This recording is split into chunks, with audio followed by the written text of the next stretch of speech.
Soal pertama, Endang umur 24 tahun, bla bla bla bla bla bla.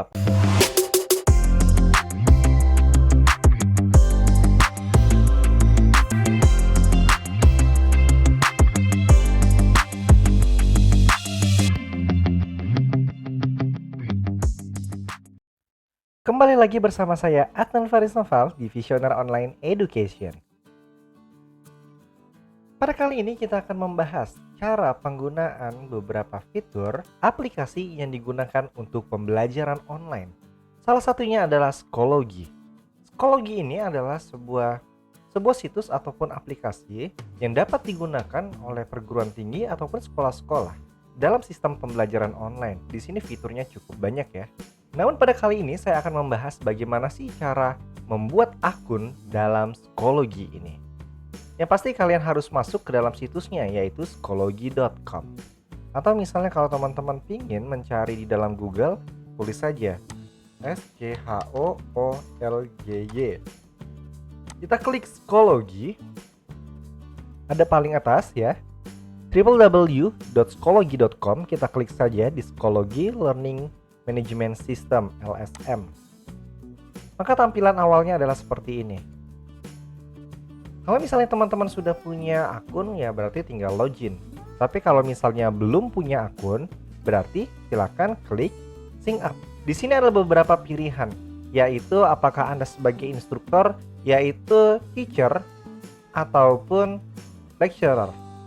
Artinya di sini Anda bertindak sebagai dosen ataupun sebagai guru. Ini adalah untuk fitur di mana kalian adalah seorang siswa. Sementara yang paling bawah ini adalah untuk memantau aktivitas siswa terhadap pembelajaran online, atau fitur ini adalah untuk orang tua. Karena di sini target dari saya adalah teman-teman mahasiswa ataupun student, maka klik saja di sini. Klik student. Untuk pertama kali teman-teman akan diminta untuk memasukkan kode akses. Nah, kode akses ini biasanya harus dari seorang gurunya ataupun dosennya yang membuat kode ini. Namun terlebih dahulu tentu saja dosennya harus mempunyai kode Schoology-nya. Namun jangan khawatir kalau misalnya teman-teman belum punya kode, saya sudah menyiapkan kelas ya, kelas khusus untuk kelas online pada hari ini, yaitu di sini ada WMHC CXCJ ZSMB3. Ya udah, nggak usah dibahas lagi, kita langsung saja klik kanan, copy, lalu kita pastekan di sini. Nah, jika sudah masuk di sini kodenya, maka kita klik continue. Tentu saja kita harus membuat nama. Namanya adalah Neria Arwida. Oke. Emailnya, lalu berikutnya kita masukin email. Tentu saja ini email yang sudah terverifikasi oleh Google ataupun Yahoo ya. Jadi memang email pribadi Anda sendiri, jadi jangan asal untuk membuat emailnya ini. Lalu silakan masukkan password seperti yang Anda inginkan. Konfirmasi dengan password yang sama. Lalu berikutnya tentukan tanggal lahir Anda. Dan pastikan di sini bahwa usia Anda minimal adalah 13 tahun sebagai student. Karena kalau misalnya Anda berada di bawah 13 tahun, biasanya akun Schoology ini akan langsung di-banned. Anda tidak akan bisa membuat akun Schoology. Jadi silakan pastikan usia Anda di bawah 13 tahun. Saya buat aman saja, saya klik tahun kelahiran saya adalah 1995. Dan kalau bisa ya sejujur mungkin ya, karena ini adalah biodata Anda pada saat ada di sekolah nanti. Kita klik saja konfirmasi, buat checklist di sini dan klik register. Lalu berikutnya akan muncul tampilan seperti ini teman-teman. Nah, pada saat muncul tampilan seperti ini, nanti silahkan klik pada bagian course. Lalu di sini ada course kalian. Tapi pada halaman ini dia akan bisa menampung setidaknya sekitar 9 dari course. 9 course saja. Lalu kalau misalnya kita ingin melihat semua course kita, maka klik saja My Course. Ya, karena hanya ada satu, jadinya yang terlihat hanya ini saja ya. Lalu teman-teman silakan lihat di sini ada course kalian sendiri di sini. Lalu kalau misalnya kalian ingin masuk di course yang lainnya, tentu saja harus memiliki kode ya.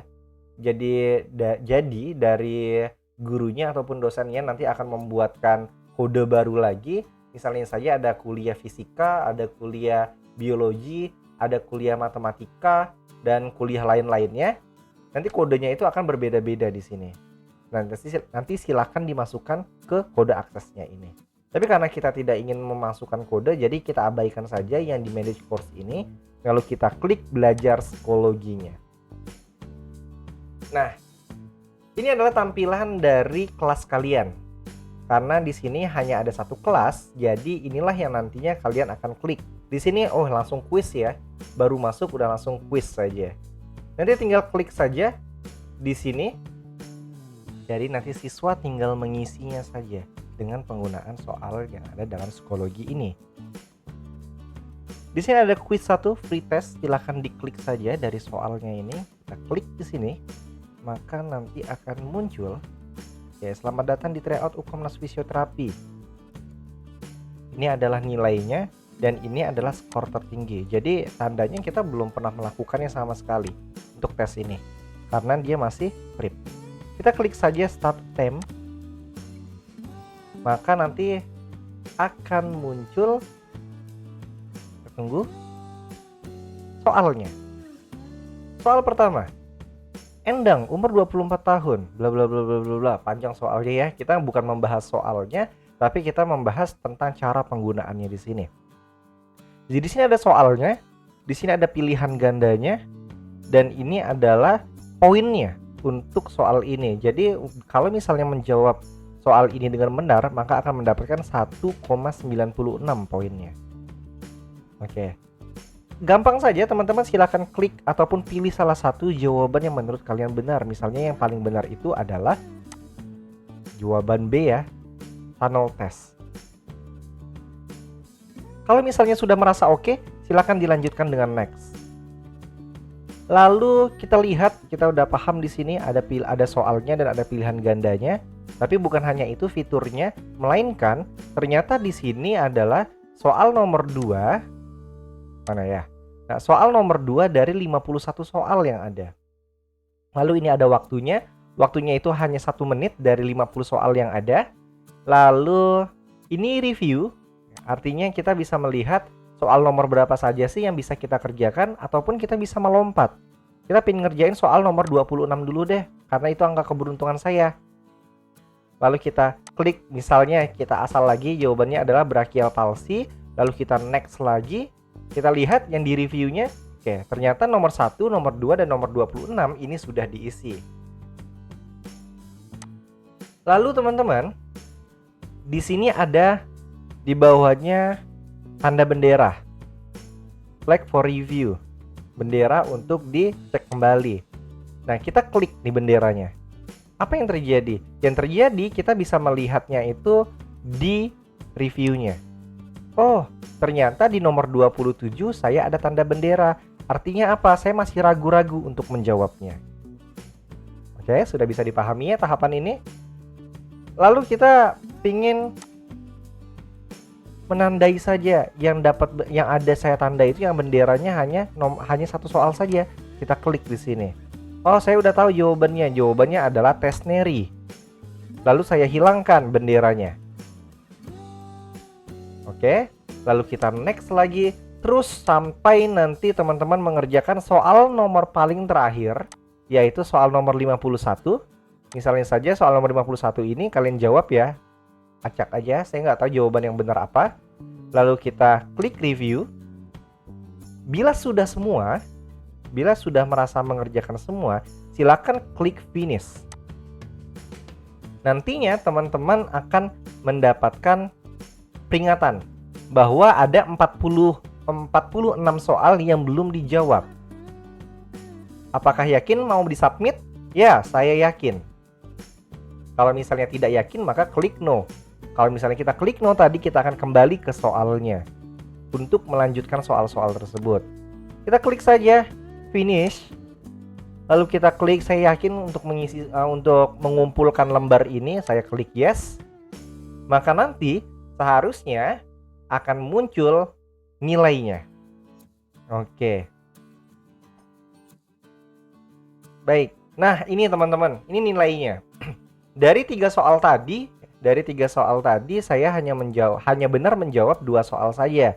Sehingga nilai saya adalah 3,92 dari nilai 100. Lalu apa yang bisa saya lakukan lagi di sini? Kita bisa melihat soalnya kembali. Kita bisa melihat atau kita bisa mereview soalnya kembali. Di sini ada soal yang tadi ya. Endang umur 24 tahun datang ke klinik fisioterapi. Oh, ternyata benar jawabannya adalah tunnel test. Lalu soal nomor 2, oh saya salah jawabannya. Jawabannya itu adalah seharusnya modifikasi contraint induced movement therapy atau CIMT. Sementara saya menjawab bobat. Itu adalah jawaban yang salah. Maka terus sampai ke bawah kita tahu jawaban yang benar itu seperti apa, hingga nanti kalian bisa mengulang soalnya kembali. Mengerjakan soalnya kembali. Oke, jadi seperti itu review dari saya terkait dengan bagaimana cara penggunaan psikologi dalam proses pembelajaran online. Terima kasih, jangan lupa subscribe, like, dan komen dalam video ini untuk ide-ide video lainnya. Jadi kalau misalnya pengen request, silahkan ya tuliskan di kolom komentar, untuk nanti insya Allah akan saya buatkan tutorialnya. Wassalamualaikum warahmatullahi wabarakatuh.